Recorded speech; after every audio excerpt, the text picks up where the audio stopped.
Hi, welcome to the Brief Book Reviews channel, otherwise known as An Old Guy Reviews the book that he's read this week. So what's the old guy read this week?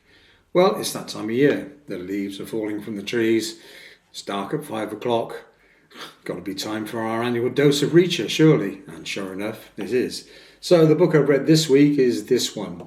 It's called Exit Strategy by authors Lee Child and Andrew Child. It's 30th Jack Reacher adventure. Was published as a hardback here in the UK on the 4th of November 2025 by Bantam. And as I said, 30th Jack Reacher adventure. Those of you that like to have a proper book in their hands will probably appreciate the fact that the first UK print of this has got a very nice embossed front cover, which shows that it's 30 Reacher stories. And indeed, the inside front cover has got books 1 to 15, and the inside back cover has got books 16 to 30. So here we are, another Reacher tale. It's another year, another tale for Reacher.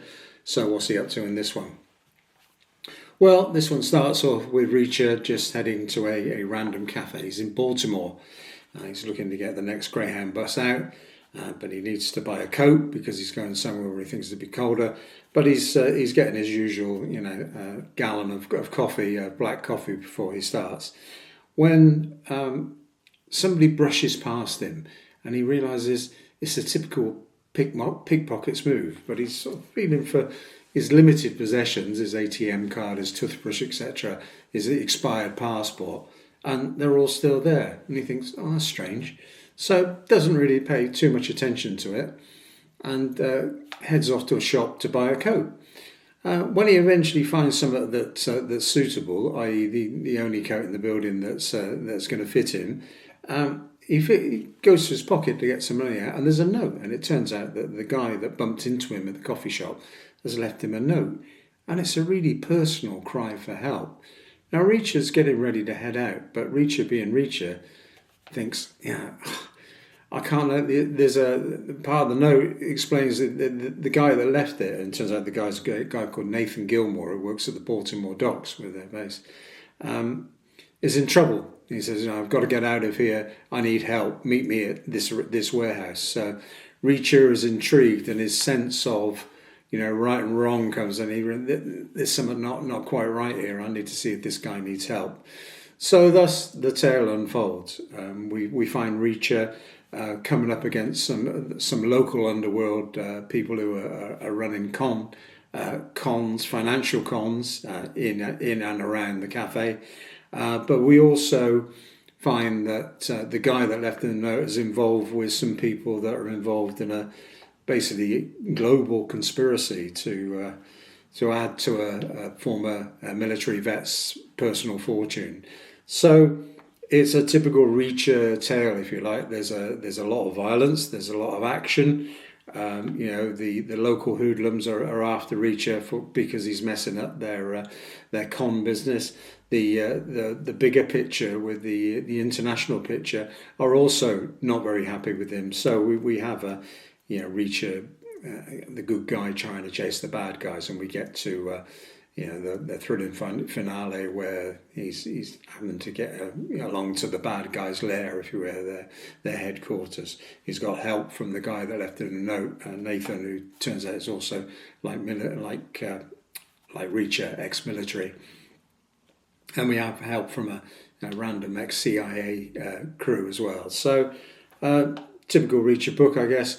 Bit too much brawn, not a lot of brain. We have hat tips to Reacher's personality in the book, where his fascination with numbers, his numerology, the internal Reacher clock, which is always right, the fact that he always takes some folding green from people that he's vanquished, because that's spoils of war. But it's strange as a one-off book. This is a nice little tale, good guys versus bad guys, plenty of action, and you'd say it was okay. But if you're like me, I clearly I'm biased. I read all the Reacher books. I consider myself a Reacher fan. Was looking forward to this one coming out, but it's just a little bit flat. It's okay, but it's certainly nowhere near as good as some of the initial Reacher books. You go back to some of the first Reacher books that are on this, flap here, things like, The Killing Floor, Die Trying, The Persuader. They're much, much better. And it somewhat grieves me to say it, but I think since Andrew Child has been involved with the franchise, the standards have fallen, and it's a shame because I like the Reacher books. And if you're, as I said, standalone story, plenty of action, you think it's okay. But if you're a Reacher fan, you're probably going to be like me. The overall feeling is just a little bit disappointed with this book. It's not one of the best Reacher tales, that's for sure. I said, okay, plenty of action. It just feels, it's only 339 pages, and a lot of that there's a little bit sort of padding and descriptive sentences. So I just felt, I have to say, a little bit let down with this one. I was looking forward to it. So I don't want to be overcritical, because it's not like it's a bad book. It's just clearly not as good as some of the previous ones. So I think I'll leave the review at that this week. Miserable old git moans about book, I know. But yeah, shame. Not as good as previous books, but okay. If you want a nice rattling adventure story, get it. It's, as I said, it's only 339 pages, so it's not too taxing. I just hope that the next year's instalment of the Reacher franchise will be a bit better. Maybe we've already had one collaboration between Lee Child and Tess Gerritsen with the Reacher and Maggie Bird. Maybe Reacher needs to get down to Maine and see Maggie Bird again and have an adventure with her. But hey, what do I know? So sorry, slightly miserable review this week. But as I said, my overall impression with this book was, as a Reacher fan, I was disappointed. But as I said, standalone, good enough for a read. But not one of the best. Right. I'll stop repeating myself, and I think that's it for this week's brief book review.